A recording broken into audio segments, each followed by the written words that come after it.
Do you want to know how you can log into your Kpay Payroll account? If yes, then this video is for you. Hello and welcome to How to Log In. It's your host back again with yet another interesting tutorial video. In this video, I'm going to teach you how you can log into your Kpay Payroll account.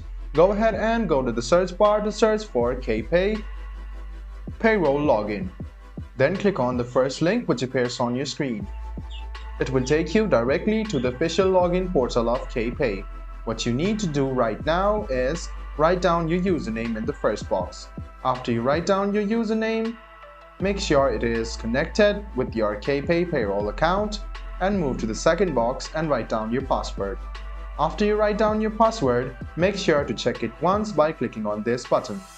And make sure that your username and password is associated with your Kpay Payroll account. Otherwise, if you click login, it will not be logged in.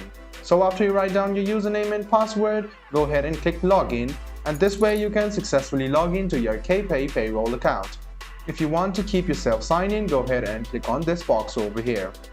If you have lost your password and want to reset it, click on this link, and then it will ask you an email address. Go ahead and write down your email address, and then it will send you a mail, and click on that link and you can reset your mail and reset your account on Kpay, and then you can log into it again. So guys, this is how you log into your Kpay Payroll account. I hope this video was helpful for you. If you still have any kind of confusion, please do mention us on the comment section down below. Like the video, subscribe to the channel, and do hit the bell button for more. Hope to see you in the next video as well. Until then, goodbye, take care, and make sure you enjoy.